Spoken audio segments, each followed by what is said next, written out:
You know, this guy has just seemed on the edge of depression or anger or whatever, you know.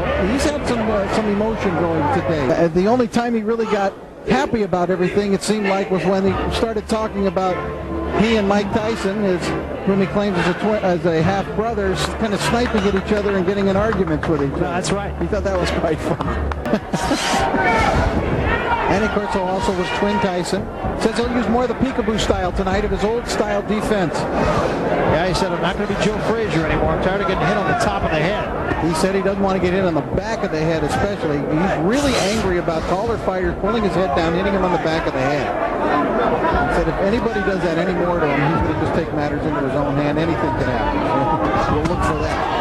There's a good left hand by Closer, and Tan escapes. Closer not quite as aggressive earlier as we've seen him before. But now he's beginning to come. With that right hand, I don't think it really got there, although Tan got tangled up a little bit. That was a good right hand by Closer. Closer does have some pop. Hasn't really hurt Tan yet, but Tan just pushed Closer away, showing he's got some strength. Body work by Tan. No elbow. There's that top of the head shot. And he's mad. Yeah, he is. He just went right after him. And threw him down. You know what? You said this earlier, that you wouldn't be surprised to see a DQ. And it looks like Closer is trying to do that. This is all of the result of that hitting behind the head. He said he was not going to take that, and if that happened anymore, it was going to be Katie bar the door, and you saw it. Now let's see what the end of this is here. He is not, I don't believe he's announcing a disqualification. Yeah, he is. There it is. Yeah. Fight's over. Just like that. Tan wins by disqualification.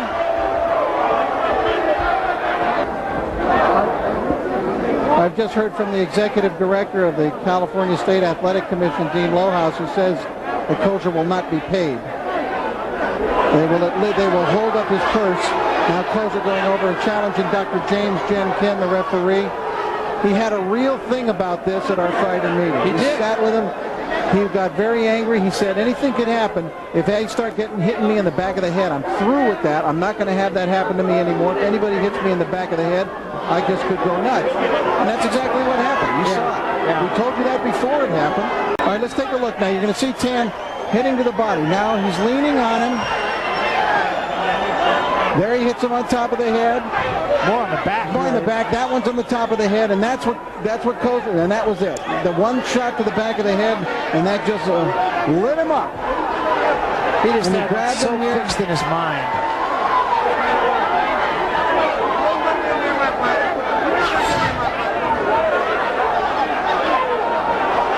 And we got real trouble. We got real trouble up in the ring. They're trying to keep Closer under control there. Sean O'Grady's up in the ring. Sean, what's going on up there?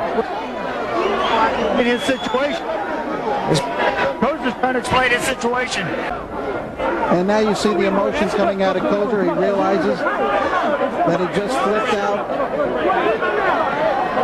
But again, it was a guy who went in almost waiting for his tripwire to be tripped, Barry. Yeah, that's absolutely right. I mean, he laid it out for us almost word for word. And he did almost exactly what he had said. If this happens, I'm going to do it. But my point is, knowing that, you wouldn't do it to this fight. Needless to say, he is very upset right now. And he's been on that. He's right behind us here, and he's very upset.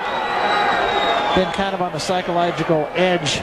Certainly was today when we spoke with him. This is what we talked about, that he was edgy. He seemed almost depressed. He was talking about, I don't like boxing anymore. I would never continue in this business after my career. Yes. And if anybody hits me in the back of the head anymore, that he is going to make that person pay. Yo, he just flipped out. I think he felt some heat. That's what happened. Well, the man on my right has really seen it all, including the fight tonight. What are your thoughts on what happened in this match? The man he looked for a way out, and he found it. Because Malcolm was doing pretty good. He kept his head, and he kept his composure very good, in between the clinches and everything, because he was just trying to do some rough stuff to him. Plus, he didn't resort to the dirty tactics that Cliff Kozer was. What do you think that he could have? There's nothing he could have done if Cliff didn't want to fight him. It wasn't Malcolm, right? Nothing at all. It was all Clifford. The guy fought like a coward. Bottom line, he's a coward. Only cowards fought like that.